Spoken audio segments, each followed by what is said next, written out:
Assalamualaikum warahmatullahi wabarakatuh. Alhamdulillahirabbil alamin. Allahumma shalli ala sayyidina Muhammad wa ala ali sayyidina Muhammad. Pemirsa KC News, salam jumpa kembali bersama dengan saya Aziz Rohman di program Kabar Petang edisi Senin 21 Juni 2021. Insya Allah seperti biasa beberapa menit ke depan kami akan menemani Anda mencermati dan menelaah berita paling menarik dan paling aktual hari ini bersama narasumber yang kompeten di bidangnya dan tentunya dari sudut pandang Islam. Baiklah pemirsa, inilah Kabar Petang selengkapnya.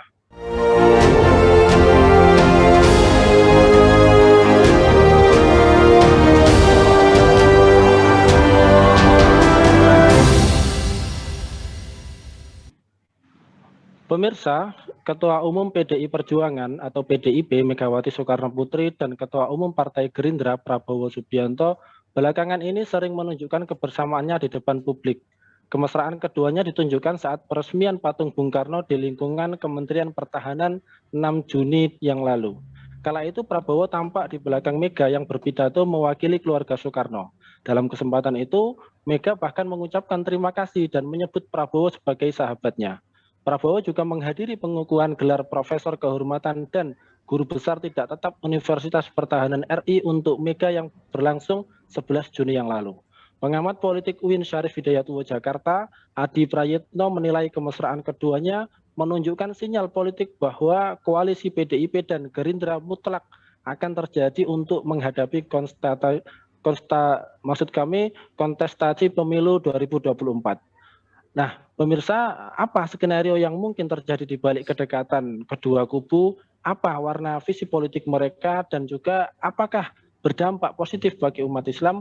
Untuk membahasnya semuanya, insya Allah kami sudah terhubung dengan pengamat dari Geopolitical Institute, Bung Adi Victoria. Kita sapa dulu beliau. Assalamualaikum, Bung Adi. Waalaikumsalam warahmatullahi wabarakatuh. Gimana ini, Bung? Kabarnya sehatkah hari ini? Alhamdulillah, sehat, Mas. Alhamdulillah. Alhamdulillah. Baik, Bung. Terkait dengan pertemuan dari Prabowo dan Ibu Mega ini, apa ya skenario yang mungkin terjadi di balik kedekatan kedua kubu? Apakah kedekatan keduanya ini menunjukkan sinyal politik bahwa koalisi PDIP dan Gerindra untuk menghadapi konsentrasi pemilu di 2024 nanti ini, Bung? Iya, sudah menjadi perkara yang umum ya kalau kita melihat bagaimana iklim perpolitikan di tanah air, bahwa kita masih ingat ada ungkapan tidak ada lawan yang abadi, melainkan yang ada adalah kepentingan yang abadi. Itu ungkapan yang sudah familiar kalau kita berbicara terkait dengan politik yang terjadi di negeri ini. Misalnya sering kita melihat bahwa misalnya satu partai A misalnya itu menjadi lawan bagi partai B, namun dalam kesempatan lain misalnya partai A dan partai B bisa menjadi teman atau istilahnya berkoalisi, baik dalam pemilu legislatif, pilpres atau pemilihan kepala daerah dan juga lainnya seperti itu. Ini menjadi hal yang biasa yang kita lihat di negeri ini. Nah, begitu pula juga sebenarnya tampak yang terlihat ya terkait dengan PDIP dan juga Gerindra ini. Kalau di Pilpres 2019 yang lalu dua partai ini berseberangan ya, maka tampaknya untuk tahun 2024 ini sepertinya akan saling bergandengan tangan atau istilahnya itu berkoalisi. Ini jelas terlihat bagaimana tadi disampaikan bahwa beberapa hari terakhir ya di tanggal 6 Juni misalnya ketika kemudian peresmian patung Bung Karno itu kan hadir bahkan menjadi orang yang berpidato mewakili keluarga Soekarno, Prabowo Subianto. Kemudian ketika kehadiran Prabowo terkait dengan pengukuhan gelar profesor ya kepada Megawati tanggal 11 Juni yang lalu, itu menjadi sinyalemen. Banyak pengamat mengatakan bahwasannya jelas dan memang akan terjadi serta cukup nyata bahwa di 2024 nanti terjadi koalisi antara PDIP dan juga Gerindra, ini tidak bisa dihindari.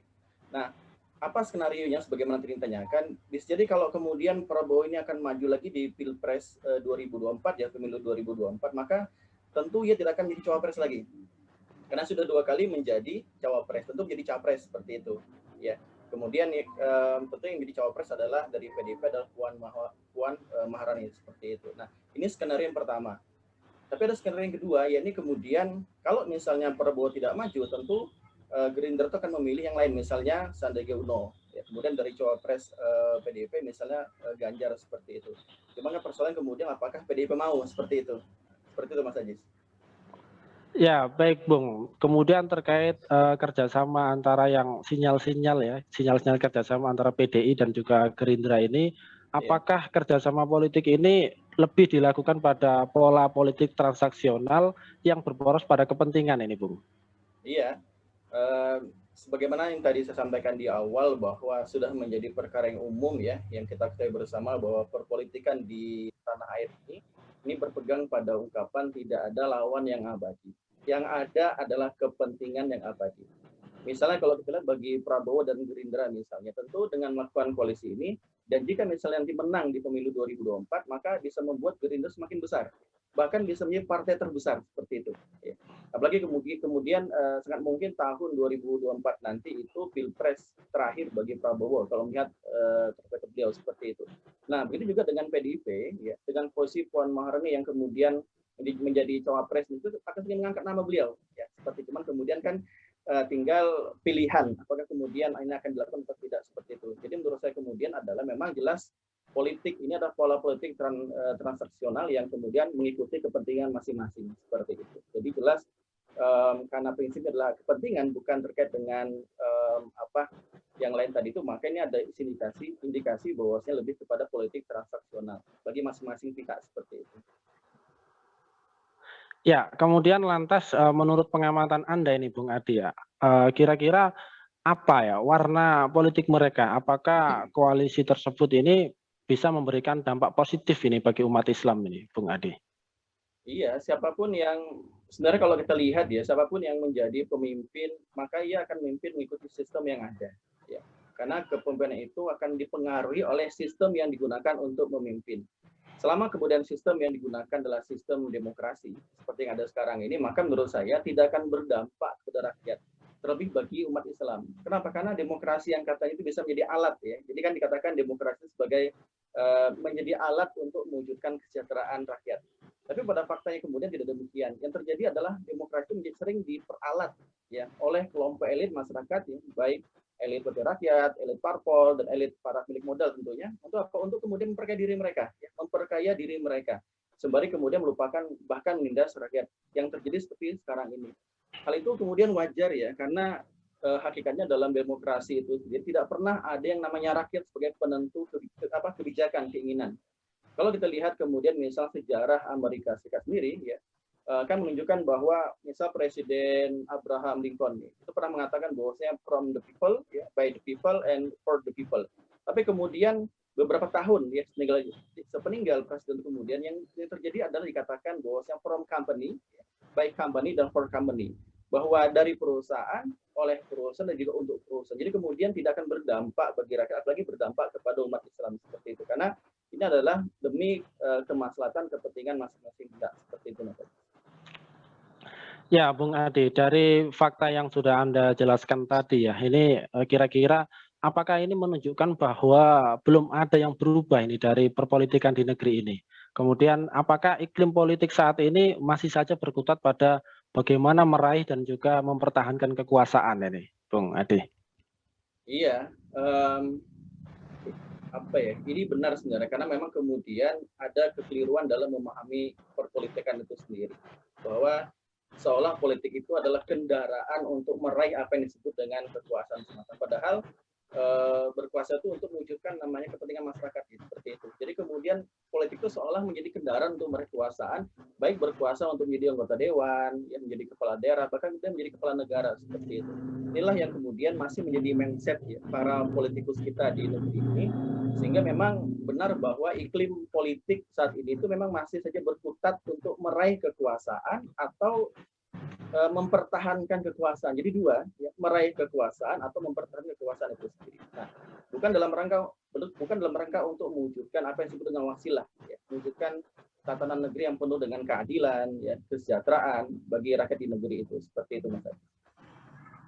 Ya, baik, Bung. Kemudian sejauh ini ya, menurut pengamatan Anda ini, apakah ada hubungan ya, relevansi antara hiruk-pikuk para elit politik di negeri ini dengan problem yang ada di rakyat kita ini, Bung? Iya, problem rakyat itu kan sebenarnya banyak ya, banyak sekali. Khususnya kalau kita lihat dalam bidang ekonomi. Apalagi di tengah wabah pandemi seperti sekarang ini tentu akan lebih membuat rakyat itu lebih menderita. Banyak yang kehilangan pekerjaan dan sebagainya. Nah, harusnya kemudian para elit politik itu fokus kepada bagaimana mewujudkan apa yang tadi saya katakan, ya. Itu mewujudkan namanya keadilan, kesejahteraan di tengah masyarakat seperti itu. Terpenuhnya misalnya kebutuhan pangan, sandang, papan, bukan malah kemudian disibukkan dengan persiapan bagaimana membangun koalisi di tahun 2024 nanti. Ya inilah yang salah satu kelemahan dalam sistem perpolitikan yang dibatasi waktu Mas Ajis. Kan 5 tahun seperti itu. Saat telah kemudian menjabat, ya maka berpikir bagaimana bisa mengembalikan modal. Kemudian berpikir lagi bagaimana kemudian bisa meraih keuntungan. Kemudian berpikir lagi bagaimana kemudian bisa maju untuk kontestasi berikutnya seperti itu. Itulah kemudian yang membuat semakin ruwetnya masalah di negeri ini seperti karena kesalahan dalam memahami politik itu sendiri. Baik Bung, ini yang terakhir ini Bung. Lalu menurut Anda ini, menurut perspektif Anda, apa solusi konkret untuk menyelesaikan carut marut dari perpolitikan di negeri kita tercinta ini, Bung Ade? Iya, karena tadi saya katakan bahwa terkait dengan mindset ya, maka harus kembali memahami apa itu makna politik itu sendiri. Ya. Politik dalam Islam itu berbeda dengan politik dalam pandangan kapitalis dengan pandangan sosialisme itu sendiri. Dalam khasanah pemikiran Islam, ya, politik kan sering disebut sebagai siasat. Ya. Kata ini diambil dari kata ya susu siasatannya, artinya itu bisa mengurus, memerintah, merawat, memelihara dan sebagainya. Ini kita temukan dalam hadis Rasulullah misalnya kanat Banu Israel tasusumul anbiya. Ya. Dulu Bani Israel itu selalu dipimpin, diurus oleh para nabi. Nah, maka kemudian dari sini kemudian saya Taqiyuddin An-Nabhani rahimahullah itu mendefinisikan politik itu sebagai riayah sunil ummah dakhilian wa kharijian. Aktivitas untuk mengatur, memelihara urusan umat baik di dalam negeri maupun di luar negeri. Ini adalah definisi politik sebenarnya. Dan ini semakna dengan definisi politik dalam Mu'jamul Lughatil Fuqaha bahwasanya politik itu adalah riayah sunil ummah ya. Bidakhil wa khariji fi syariatil islamiyah. Bahwa politik itu adalah pemeliharaan terhadap urusan umat baik di dalam negeri maupun di luar negeri fi syariatil islamiyah dengan atau sesuai dengan syariat Islam. Artinya adalah untuk menyelesaikan carut marut perpolitikan di negeri ini maka kembali berpolitik sesuai dengan tuntunan syariah. Ini politik dalam rangka untuk mengatur, mengurusi urusan umat ya, berkuasa untuk menetapkan aturan syariat Islam untuk mengurusi urusan umat seperti itu. Bukan semata-mata untuk berkuasa itu sendiri. Maka inilah pentingnya kembali untuk memahami bagaimana politik seharusnya di dalam Islam. Seperti itu Bung Ajis. Ya, baik Bung, luar biasa. Terima kasih Bung Adi sudah bergabung dan meluangkan waktunya di Kabar Petang pada edisi kali ini. Mudah-mudahan Anda dan keluarga senantiasa sehat selalu dan dalam lindungan Allah Subhanahu wa Ta'ala. Ya, Assalamualaikum warahmatullahi wabarakatuh. Waalaikumsalam warahmatullahi wabarakatuh. Baik pemirsa, itulah Bung Adi Victoria dari Geopolitical Institute. Pemirsa, demikianlah Kabar Petang edisi kali ini. Semoga Anda mendapatkan banyak manfaat dari program kita pada kesempatan kali ini. Jangan lupa kita bisa berjumpa lagi di besok ya di jam dan channel yang sama. Jangan lupa like, comment, share, subscribe, serta tekan loncengnya agar tidak ketinggalan info terupdate dari KJ News. Akhirnya saya Aziz Rahman beserta seluruh kru yang bertugas undur diri. Wassalamualaikum warahmatullahi wabarakatuh.